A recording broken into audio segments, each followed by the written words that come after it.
räägiksin võib-olla täna ajakirjanduse olukorrast riigis, kus ma olen ise viimased 8 aastat elanud ja töötanud.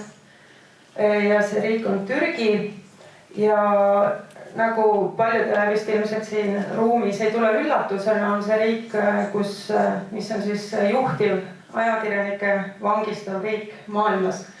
Et ühes esiviisikus Hiina, Egiptuse, Saudi Araabia ja Eritreaga. Ja kuidas me oleme siis sinna välja jõudnud, et ma mõtlesin, et need numbrid teile loogilisemaks kuidagi teha, siis ma peaksin andma natukene tausta infot regiooni poliitilise ajaloo ja siis tänapäeva olukorra kohta. Et te mõistaksite paremini, kust probleemid on alguse saanud. Ja nagu enamik teavad, siis 2011. aastal algasid Lähis-Idas meeleavalduste lained, mis põhjustasid siis seda, et mitmes riigis kukkusid terved valitsused. Ja näiteks Süürias ei ole seni ajani veel selle ülestõusu lõpp, ehk siis sõjaline konflikt aset leidnud. Nüüd Türgis kardeti ja valitsus kartis väga, et samasugune kataklüsm võib ka seal toimuda, sest ühiskondlikud lõhed on hästi suured. Ja nii kui 2013. aastal algasid massimeeleavaldused Türgi linnades, mida me tunneme Gezi pargi protestide laine nime all, see oli ka aeg, mil mina hakkasin oma esimesi kajastusi Türgis tegema, on valitsus muutnud väga oma seisukohta ajakirjanduse osas. Ja kui 15. juulil 2016. aastal leidis aset riigipöörde katse, siis sellest ajast alates on igasugune ajakirjanduslik tegevus või sõnavabadus ikkagi radikaalselt halvenenud. Ja enam kui 100 meediakanalit on Türgis suletud, räägimata tuhandetest ajakirjanikest, kes on kas oma töö kaotanud või siis veel hullem arreteeritud või välismaale põgenenud. Ja kes on siis need inimesed, keda Türgi valitsus peale seda riigipöörde katset kõige enam sihikule võttis? Need on tavaliselt kas siis vasakpoolsete või sotsiaaldemokraatlike vaadetega ajakirjanikud. Sest praegune Türgi valitsus on parempoolne ja konservatiivne. Samuti siis opositsiooniliste poliitiliste parteide kolumnistid ja muidugi uurivad ajakirjanikud, eriti kui nad on töötanud siis Türgi riigikaitse või siis ka väga kõrgetasemelise korruptsiooni teemade peal. Ja loomulikult üks segment, kellele on töötamine äärmiselt raskeks tehtud, on usujuht Fethullah Gülenile kuulunud suure meediakontsernide lammutamine ja nendelt väljaannete äravõtmine. Ja kogu sellel teemal on tegelikult Türgis ajaloolised juured, et Türgi mitmeparteisüsteem sai alguse 50. aastatel alles. Ja ajakirjandusväljaanded jagunesid hästi tugevalt vastavalt poliitilistele parteidele. Ehk siis mõnes mõttes me peame aru saama, et Türgis võetaksegi ajakirjaniku kui mingisuguse poliitilise partei toetajad või aktivisti. Ja sellist nähtust nagu täiesti sõltumatu ajakirjandus Türgis väga ei esinegi. Mõningad katsed on, sest väga paljud ajakirjanikud kõrgelt haritud, välismaal õppinud, teavad, kuidas see peaks välja nägema, aga ma räägin teile lihtsalt sellist üldisest maastikust. Ja kuna ajakirjanikud enamasti on poliitiliste eelistustega, siis ka ajakirjanike vaheline solidaarsus on kahjuks väga väike. Et näiteks kui hakati kurdi ajakirjanike peale riigipööret taga kiusama, siis ütleme sellised natsionalistlikult meelestatud militaarsekulaarse maailmavaate esindajad, ajakirjanikud, nende kaitseks välja ei astunud, aga nad ei teadnud siis veel, et üks päev tuleb ka nende kord. Ja teemad, millest Türgis nagu üldse ei saa kirjutada või rääkidagi, ongi siis kurdide õigused, või siis teemat, kuidas riik neid niinimetatud kurdi probleeme kas siis lahendab või ei lahenda. Ja ma ise tean vähemalt selle seal olnud aja jooksul umbes 100 ajakirjanikku, välisajakirjanikku, kes on siis riigist deporteeritud, kuna nad on üritanud kurdide temaatikat laiemalt lahti kirjutada. Samuti teema, mida on väga raske käsitleda Türgis, on kõrgetasemeline korruptsioon. Et see on peaaegu et eluohtlik ja eriti, kui te üritate rääkida teemadel, et mis puudutab presidenti ja tema enda perekonnaäri, siis on see väga ohtlik valdkond. Ja loomulikult üks tabuteema, mis seniajani ei ole ka avanenud, on sõjaväeline riigipööre ise. Et need, kes tahaksid rohkem lahti mõtestada, mis tegelikult 2016. aastal juhtus ja mis olid need põhjused, et siis samuti võivad aset leida väga...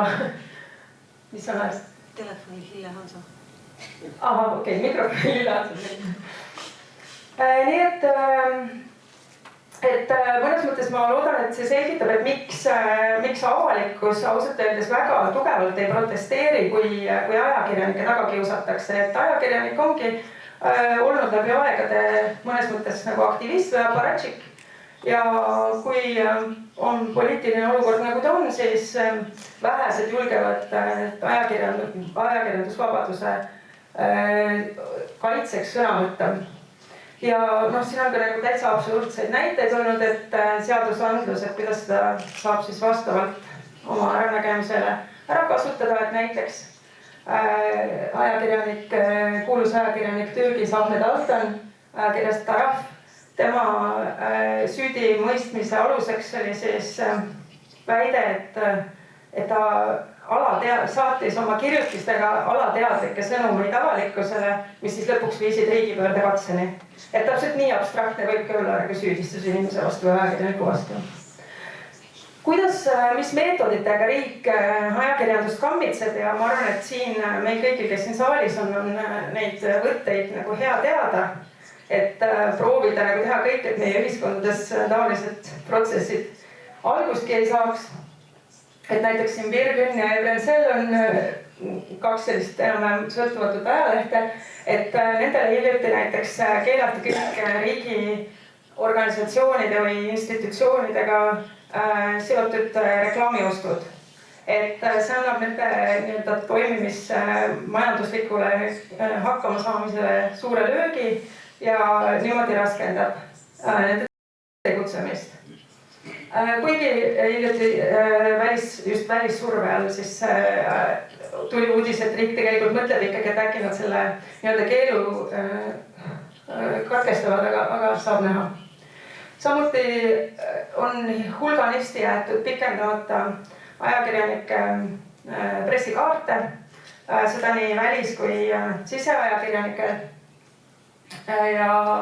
Ja nendest absurdsetest süüdistustest, mida ajakirjanikele esitletakse, ma juba natukene mainisin, ja Türgis kasutatakse siis eeluurimisvanglat kui karistust, et inimesele pole süüdistust esitatudki, aga ta võetakse kinni ja jäetakse siis vastavalt kas nädalateks või kuudeks või teinekord isegi aastateks, kuni talle süüdistust koostatakse. Nii et seda kasutatakse samuti ühe karistusena. Ja juhtus ka seda, et ajakirjanike passid on tühistatud, ehk siis kutsudes esile nendele sotsiaalse surma, sest sellistel dokumentideta isikutel ei ole võimalik asuda kusagile mujale tööle, ühtegi sotsiaalset garantiid nendel enam ei ole, nad on lihtsalt isikud oma enda riigis, aga nagu ühes suures vanglas. Ja muideks paljud ajakirjanikud, või ütleme, kas nüüd just paljud, aga teatud hulk, põgenike lainega siis põgenesid ühes Süüria ja Afganistani ja teiste Lähis-Ida riikide põgenikega üle Egeuse mere Kreeka saartele ja sealt palusid siis Euroopa riikidesse asüüli. Üks väga tuntud Türgi ajakirjanik Can Dündar näiteks elab praegu Saksamaal. Tema töötas ajalehes Cumhuriyet, mis on opositsioonipartei CHP, tema poole kalduv ajaleht. Ja ta teeb oma tööd praegu edasi Saksamaalt. Saksamaa andis talle asüüli. Ja mida siis, ja on ka hirmutamine, et on valitsusele lojaalsed, tihtipeale relvastatud ja islamistlikud sellised lojaalsed grupid, kes näiteks tegelevadki süstemaatilise ähvardamisega, et kas Twitteri kaudu või erinevate sotsiaalmeediakanalite kaudu hirmutavad inimesi, eriti kusjuures naisajakirjanikke ja kasutavad siis seda hirmutamistaktikat, et nad oma kirjutamisest loobuksid. Aga kõik ei ole mitte nii nagu must-valge seal Türgis, et alati on rohkem nurki. Ja kiirelt võtan kokku, et mis on nagu huvitav, et millest me tavaliselt ei räägi, kui me räägime ajakirjandusmaastikust. Türgis on saanud varjupaika või asüüli omakorda hästi palju Lähis-Ida riikide opositsioonilisi ajakirjanikke. Nii et Jeemeni, Süüria, Liibüa, väga mitmed Egiptuse, teiste riikide ajakirjanikke, opositsioonilisi ajakirjanikke teeb oma tööd Türgist. Ja seal on nii raadiokanalid kui telekanalid, mis siis tegelevad siis opositsioonilise tööga Lähis-Idas ja see on jällegi nagu näide sellest, et kui poliitiline teema on meedia Türgis ja enamik sellest 89% ongi propaganda. Nii ja muidugi enesetsensuur on tohutu probleem, sest sellisel ebavõrdsel meediamaastikul on väga raske olla see üks ja ainus, kes siis läheb ja teeb mingi teema teatavaks ja peale selle saab näiteks läheb süüdistusega vanglasse ja istub seal võib-olla 15 aastat. Aga positiivne protsess on võib-olla see, et see niinimetatud sotsiaalmeedia, mis ei ole ajakirjandus, aga ta ikkagi võimaldab väga paljusid teemasid inimestel omavahel jagada. Ja see on paljudele infoallikaks teada saada, mis tegelikult nende kodukohtades juhtub. Ja sellest ajast, kui suurlinnades võitis opositsioonipartei kohalikel omavalitsustel, siis on välja tulnud ka nende kanalites hulgaliselt kõrgetasemelist korruptsiooni ja mitmeid erinevaid juhtumeid, mis on avalikkust šokeerinud, sest varasemalt ei oleks taolised teemad tulnud üldse avaldamiselegi. Ja mis on hästi tore on see veel, et Türgis tehakse jubedalt kihvti kõrgetasemelist poliitilist satiiri, et kes tunneb türgi keelt, siis võib seda nautida, see on hämmastavalt vaimukaid inimesi on seal. Ja Twitter muudkui lokkab Türgi opositsiooniliste inimeste arvamustes, sest Twitter on türklaste lemmikmeedium. Paljud ajakirjanikud on siirdunud akadeemiasse, sest akadeemiat on küll ka kontrollitakse, aga enamasti kirjutatakse võõrkeeltes ja siis seda on raskem kontrollida, nii et palju tehakse akadeemiat. Ja võib-olla seda ka veel, et nii nagu Olesja ütles enne, siis ka Türgis on tegelikult kriitilisi meediakanaleid olemas oma jagu, et kuigi suur osa peavoolumeediast on kõik riigi kontrolli all või siis riigile kuuluvate ettevõtete, selliste konglomeraatide kontrolli all, siis päris ägedat kriitilist ajakirjandust leiab ka. Aga muidugi selle jaoks peab oskama türgi keelt. Et seda väga vähe tõlgitakse võõrkeeltesse, mis on iseenesest kahju.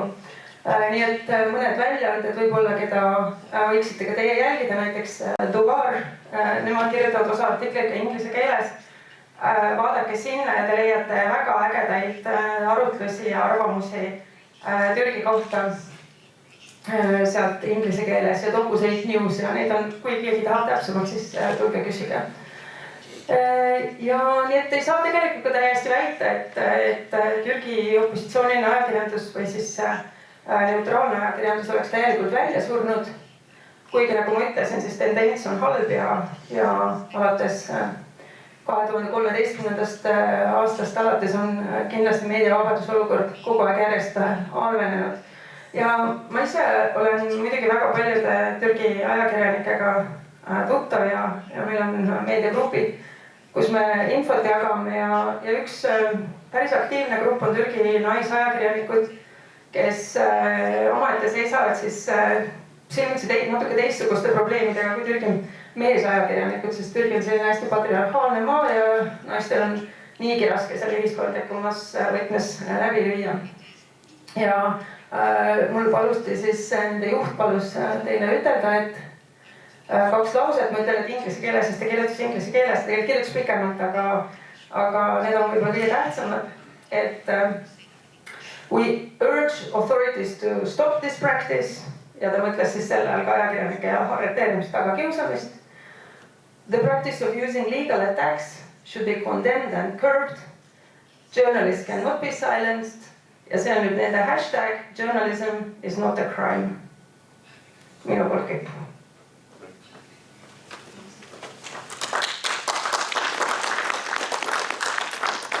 Aitäh, Higle.